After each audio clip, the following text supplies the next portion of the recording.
Hello students, मैं रितु हिरन आज आपको मोटर डेवलपमेंट किन किन बातों से प्रभावित होता है यानी कि क्रियात्मक विकास को प्रभावित करने वाले निर्धारक तत्वों के बारे में आज हम चर्चा करेंगे।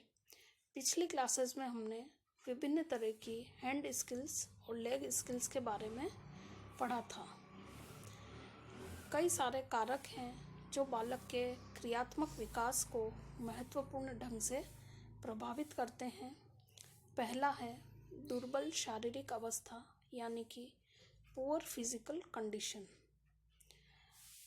अध्ययन में यह स्पष्ट हुआ है कि जो बालक शारीरिक अवस्था से दुर्बल होते हैं उनका शारीरिक कौशलों का विकास और क्रियात्मक विकास उतना ही दुर्बल और वीक होता है। बालक का उठना, चलना, दौड़ना, ये सभी एक्टिविटीज़, सभी कौशल दुर्बल शारीरिक अवस्था के कारण बालक में देर से प्रारंभ होते हैं। और जो बच्चे जन्म से ही देख नहीं पाते या बचपनावस्था में नहीं देख पाते हैं, उनका क्रियात्मक विकास अन्य बालकों की अपेक्षा दुर्बल रहता है, थोड़ा पीछे रहता है, क्योंकि ऐसे बालकों को दूसरे बालकों का कौशल देखने का अवसर नहीं प्राप्त होता है और न ही उनको दूसरे बच्चों को देखकर कोई मोटिवेशन मिलता है। इसके कंपैरिजन में कुछ अध्ययनों में यह देखा गया है कि जिन बच्चों का शारीरिक विकास और स्वास्थ्य अच्छा होता है वे दुर्बल स्वास्थ्य वाले बच्चों की तुलना में अधिक शीघ्रता से कौशलों को सीख लेते हैं। नंबर 2 पॉइंट है शरीर रचना या बॉडी बिल्डिंग। अध्ययनों में यह देखा गया है कि जिन बच्चों की हड्डियां छोटी और पतली होती हैं तथा मांसपेशियां सुविकसित होती हैं, वे भारी शरीर वाले बच्चों की अपेक्षा जल्दी चलना सीख लेते हैं। उनका क्रियात्मक विकास सामान्य ढंग से चलता रहे, इसके लिए यह भी आवश्यक होता है कि बालक के शारीरिक अंगों का अनुपात भी सामान्य हो। अध्ययनों में यह देखा गया है कि जिन बच्चों के सिर बड़े और हाथ पैर दुर्बल होते हैं, उनके हाथ पैरों की क्रियात्मक योग्यताओं का विकास अन्य बच्चों की अपेक्षा देर से होता है, क्योंकि वे बच्चे संतुलन करने में कठिनाई उनको लगती है। तीसरा पॉइंट है बीमारी यानी कि डिजीज़। क्रियात्मक योग्यताओं का विकास बालकों की बीमारी से भी प्रभावित होता है। जो बालक लंबे समय तक बीमार रहते हैं उन्हें बीमारी की अवस्था में कौशलों को सीखने का अवसर नहीं मिल पाता और वे अभ्यास नहीं कर पाते हैं, तो वे पीछे रह जाते हैं। उनका स्वास्थ्य भी कौशलों को सीखने में बाधक होता है। अतः ये बच्चे क्रियात्मक विकास में अन्य बच्चों की अपेक्षा पीछे रह जाते हैं।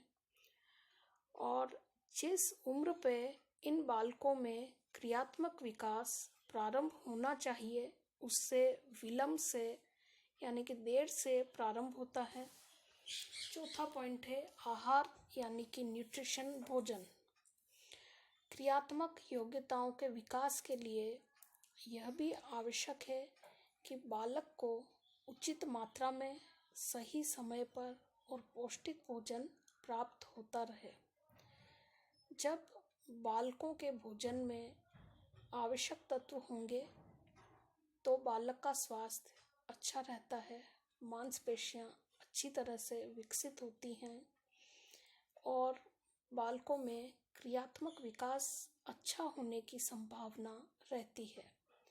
अगर बालक को उपयुक्त मात्रा में और संतुलित अवस्था में पौष्टिक भोजन न मिले तो संभव है कि उनके मांसपेशियों का विकास अवरुद्ध हो जाए, जिससे कि बालक को क्रियात्मक योग्यताओं के विकास में भी देर से होता है, विलंब से होता है। 5वां पॉइंट है कसे हुए वस्त्रों का प्रयोग। बचपना अवस्था में बालक का शारीरिक विकास अपेक्षाकृत तीव्र गति से होता है। इसके अतिरिक्त प्रारंभिक बाल्यावस्था में भी बालकों का शारीरिक विकास तीव्र गति से होता है। हर लोग का विचार है कि इस अवस्था में बालकों को यदि कसे हुए टाइट कपड़े पहनाए जाएं तो उनके अंगों के विकास में तो रुकावट पड़ती ही है, बल्कि उनके अंगों की गतियों में भी कठिनाई आती है। और क्रियात्मक विकास शारीरिक अंगों की गतियों पर आधारित होता है, अतः अंगों की गतियों में रुकावट होने से उनका क्रियात्मक विकास विलंब से होता है। एक अध्ययन में यह भी देखा गया है कि 6 माह से वस्त्र पहनने वाले बालकों की अपेक्षा नंगे बदन रहने वाले बालकों में वस्तुओं को पकड़ने की योग्यता का विकास शीघ्र हुआ।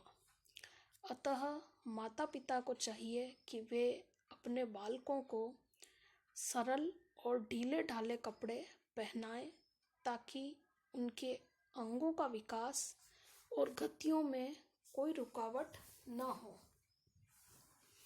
अब नेक्स्ट पॉइंट है व्यक्तित्व संबंधी शील गुण यानी कि पर्सनैलिटी ट्रेट्स।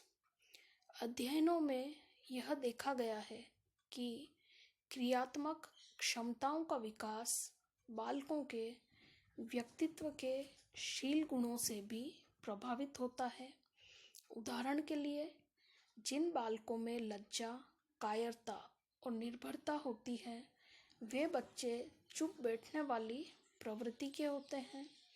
दूसरे बच्चों के साथ वे खेल में शर्माते भी हैं और ये बालक अंतर्मुखी प्रवृत्ति के होते हैं। ऐसे बच्चे दूसरे बालकों में मिक्सअप नहीं हो पाते और अभ्यास की कमी से और भय की वजह से शारीरिक कौशल को सीखने से वंचित रह जाते हैं। दूसरी ओर जो बच्चे तेज होते हैं, बहादुर और आत्मनिर्भर होते हैं और आक्रामक होते हैं, ये बच्चे बहिर्मुखी प्रवृत्ति वाले होते हैं। ऐसे बच्चों को कोई भी कौशल सीखने में तनिक भी शर्म नहीं आती है और वे क्रियात्मक कौशलों को सीखने में काफ़ी आगे बढ़ते हैं और जल्दी सीख लेते हैं। अब नेक्स्ट पॉइंट है बुद्धि यानी कि इंटेलिजेंस। ये वो बच्चे जो कि सामान्यतः आगे चलकर कम बुद्धि वाले सिद्ध होते हैं, वे देर से बैठना, देर से खड़े होना और देर से चलना सीखते हैं। कुछ अध्ययनों में यह पता चला है कि बच्चा यदि अधिक बुद्धि वाला है तो जरूरी नहीं है कि उसमें क्रियात्मक योग्यता का विकास शीघ्र हो जाए, लेकिन अध्ययनों में यह भी देखा गया है कि बुद्धि एक महत्वपूर्ण कारक है जिससे बालकों का क्रियात्मक विकास प्रभावित होता है। अध्ययनों में यह भी देखा गया है कि कम बुद्धि की अवस्था में कुछ विशेष प्रशिक्षण के द्वारा बालकों को वह कौशल सिखाए जा सकते हैं जिनमें अधिक बुद्धि की आवश्यकता नहीं है।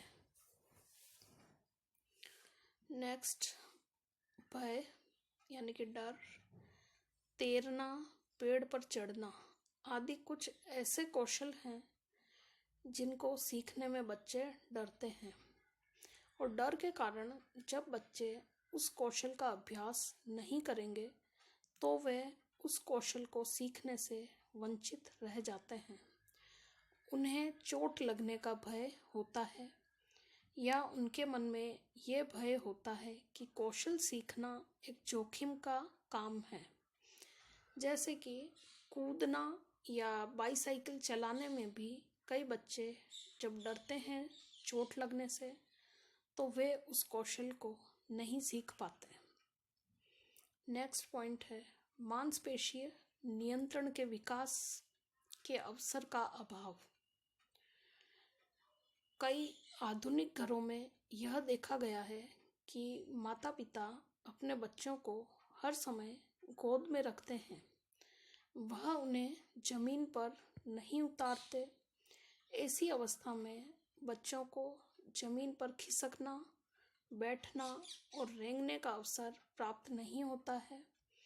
गोद में रहकर जब ये अवसर नहीं मिलता है तो बच्चों में इन क्रियात्मक योग्यताओं का विकास बहुत विलंब से होता है। अतः माता पिता को चाहिए कि वे बच्चों को जमीन पर आराम से खेलने, घूमने, उछलने, कूदने आदि का पर्याप्त अवसर दें, ताकि बच्चों में शारीरिक विकास और ये क्रियात्मक विकास अच्छी तरह से सही समय पर हो सके। अब हम अगली कक्षा में आगे के पॉइंट्स डिस्कस करेंगे। धन्यवाद।